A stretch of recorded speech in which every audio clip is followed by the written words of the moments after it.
अचानक से यह प्लेन रोल करने लगा। देखते ही देखते पूरा प्लेन आग की लपटों में समा गया। एक इंसान की सांसें अभी भी चल रही थी। मैंने उन क्लूज को खोजने की कोशिश की जिससे यह केस सुलझ सके। तो क्या शौर्य एयरलाइन किसी हेलीकॉप्टर से टकराकर क्रैश हो गया? आइए जानते हैं इस प्लेन क्रैश की पूरी कहानी पूरे विस्तार से।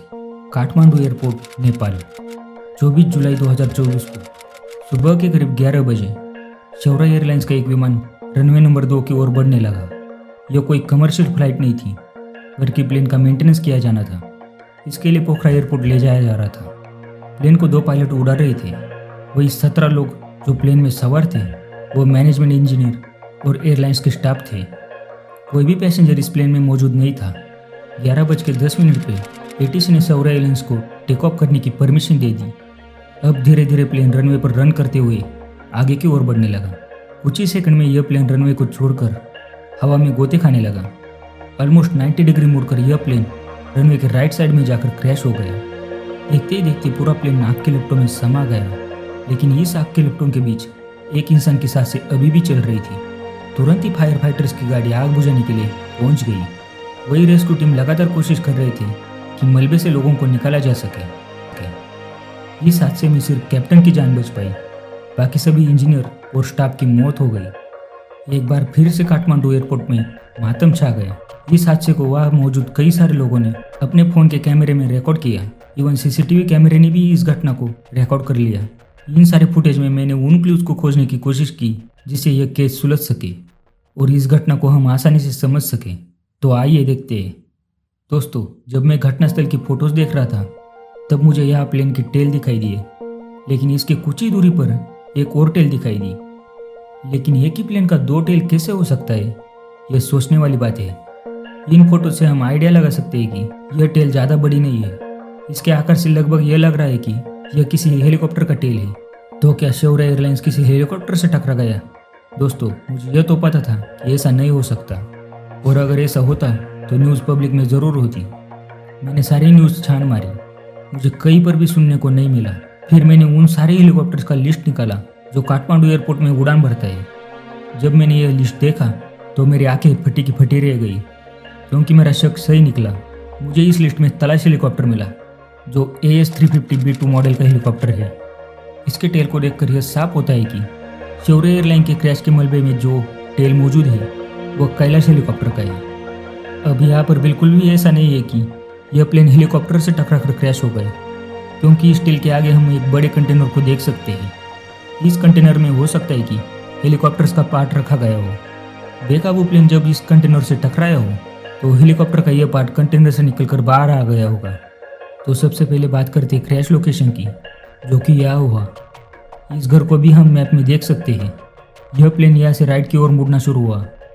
इस टेक ऑफ के दौरान शौर्य एयरलाइन ने ऑलमोस्ट 60 to 70% रनवे यूज़ किया, इसलिए हम इसके टेक ऑफ में किसी तरह का सवाल नहीं उठा सकते। यह बिल्कुल सही समय पर उड़ान भरा। नाउ अभी एक वीडियो वायरल हो रहा है। यहाँ पर हम टैक्सिंग वे को देख सकते हैं और यह प्लेन खड़ा है। दरअसल यह वीडियो बुद्धा एयर के हैंगर से लिया गया है, और यहाँ पर जिस प्लेन को पार्क किया गया है वो भी बुद्धा एयर का ही है। इसके अलावा भी कुछ प्लेन्स आगे पार्क किए गए हैं, वह सारे प्लेन इसी एरिया के हैं। इस वीडियो में हम साफ साफ देख सकते हैं कि यह प्लेन बुद्धा एयर के टैक्सिंग वे के आगे ही क्रैश हुआ और राइट की ओर मुड़ने लगा। वही जो दूसरा वीडियो इंटरनेट पर सर्कुलेट हो रहा है वह हादसे के दूसरे शोर से बनाया गया था, जहाँ पर इंटरनेशनल प्लेन को पार्क किया जाता है।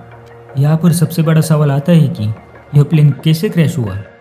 अगर यह लो स्पीड की वजह से स्टॉल में नहीं गया तो आखिर यह प्लेन नीचे कैसे गिरा? दोस्तों, इस प्लेन को जो कैप्टन उड़ा रहे थे वह इस भयानक हादसे में बच चुके हैं, और डॉक्टर्स का कहना है कि वह खतरे से बाहर है। उन्होंने अपना स्टेटमेंट भी दिया। उन्होंने कहा कि जैसे ही प्लेन 100 फीट की हाइट पर पहुंचा, प्लेन को लिफ्ट मिलना बंद हो गया और इसने उड़ान भरना बंद कर दिया। इसके बाद यह नीचे गिरने लगा। प्लेन आउट ऑफ कंट्रोल हो गया। इसके बाद कुछ लोगों ने मुझे बाहर खींच कर निकाला। रेस्क्यू टीम सिर्फ 5 मिनट के अंदर ही मुझे खींचकर बाहर निकाल चुके थे। कैप्टन का यह स्टेटमेंट बहुत सारे सवाल खड़े करता है।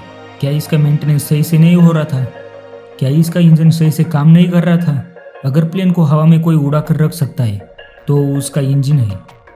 यह प्लेन गिरने लगा, इसका कहीं ना कहीं यह भी संकेत जाता है कि मे भी प्लेन का इंजन में कोई गड़बड़ी हो।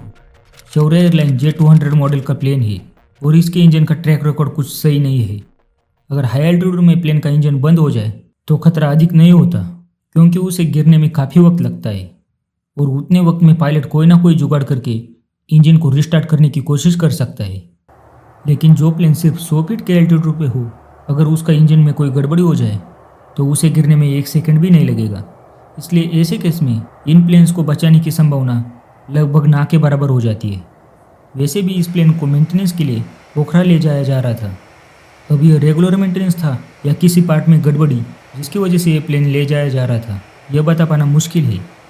लेकिन प्लेन के टेक ऑफ डिस्टेंस को देखते हुए, पायलट के स्टेटमेंट को समझते हुए मुझे तो यही लगता है कि प्लेन का सही से मेंटेनेंस नहीं किया जा रहा था। दोस्तों, यहाँ पर एक बात भी नोटिस करने वाली है कि यह प्लेन राइट की ओर रोल होने लगा। इसका मतलब प्रॉब्लम प्लेन के कंट्रोल सरफेस में भी हो सकता है, जो प्लेन को ऊपर नीचे, दाएं बाएं और रोल कराने में भी मदद करता है। नहीं तो इतनी तेज़ी से प्लेन रोल कैसे करता। अगर इंजन में कोई गड़बड़ी होती तो प्लेन का स्पीड धीरे धीरे कम होने लगता और यह प्लेन हार्ड लैंडिंग करता, रनवे के आगे जाकर क्रैश होता, रनवे के राइट साइड में नहीं। अब सच क्या है यह तो इन्वेस्टिगेशन के बाद ही पता चलेगा। फिलहाल के लिए इस वीडियो में इतना ही। वीडियो अच्छा लगा हो तो लाइक कर देना और अपने दोस्तों से भी शेयर कर देना। साथ ही में इस चैनल को सब्सक्राइब करना, क्योंकि आपको इस चैनल पे ऐसी ही हर एंगेज वीडियो देखने को मिलेगी। तो मिलता हूँ आपको नेक्स्ट वीडियो में। जय हिंद।